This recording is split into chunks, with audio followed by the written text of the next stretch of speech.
Hello সবাইকে, শুভ নববর্ষের শুভেচ্ছা। আজকে বাসায় কয়েক পদের রান্না করা হয়েছে। প্রথমে রান্না করা হয়েছে চিংড়ি মাছের ভর্তা।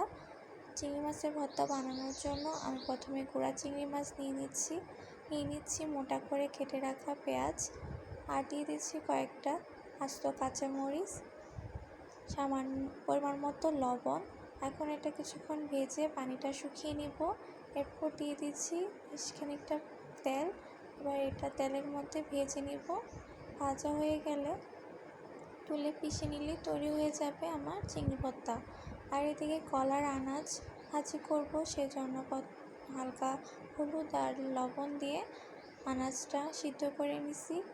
এখন আমি একটা কড়াইয়ের মধ্যে পরিমাণ মতো তেল দিয়ে দিচ্ছি পরিমাণ মতো পেঁয়াজ কুচি, মরিচ কুচি, চিংড়ি মাছ। এখন এর মধ্যে দিয়ে দিচ্ছি সামান্য জিরার গুঁড়া, মরিচের গুঁড়া আর আগে থেকে সিদ্ধ করে রাখা আনাজ।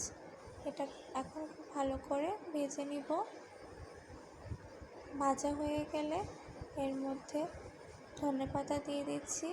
এবার নেড়ে চেড়ে কিছুক্ষণ ভেজে তুলে নিব। তৈরি হয়ে গেছে আমার কলার আনাজ ভাজি। এখন আমি ইলিশ মাছ ভাজি করব, সেজন্য প্রথমে পরিমাণ মতো তেলে আগে থেকে মশলা মাখিয়ে রাখা ইলিশ মাছগুলো দিয়ে দিচ্ছি।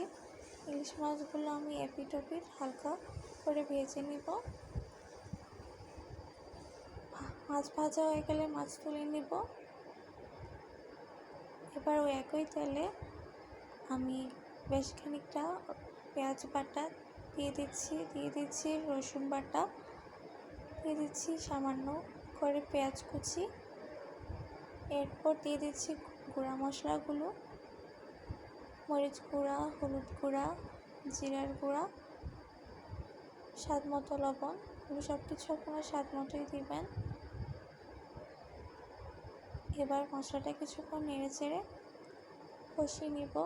কষানো হয়ে গেলে এর মধ্যে বেশ খানিকটা ধনেপাতা কুচি দিয়ে দিচ্ছি, আবারও নেড়ে চেড়ে নিব। এবার আগে থেকে ভেজে রাখা মাছগুলো দিয়ে দিচ্ছি।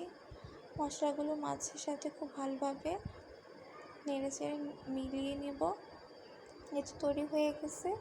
এদিকে আমি টমেটো ভর্তা বানানোর জন্য টমেটোগুলো লবণ দিয়ে সিদ্ধ করতে দিয়ে দিচ্ছি। টমেটো সিদ্ধ হয়ে গেলে পানি শুকিয়ে নামিয়ে নিব। আর এদিকে পেঁয়াজ আর মরিচ রেডি করে নিলাম। এরপর এটা ভর্তা বানিয়ে নিলাম।